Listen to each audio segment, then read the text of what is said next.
Maayong adlaw, padong mi sa Chinese cemetery ani. Mo ni siya ang ganap namo adtong death anniversary sa among tatay.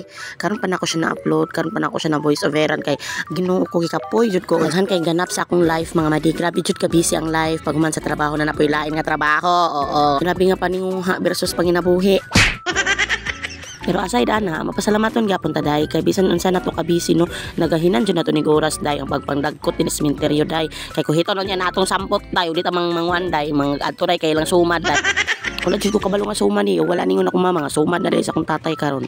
Unya kay naguban man tag bata day, expected jud na day nga layon jud na day. Nangitag bangko day, asa daw siya malingkod, o di ba? Unya uban-uban pa. Napoy isa, ara hinuktok niya gitanaw sa nagampo. Saan man nato, karon kay nakabantay og kamera ni Doko day, pero wala nagpahalata day, nakakitag kamera day, igora ningi si day.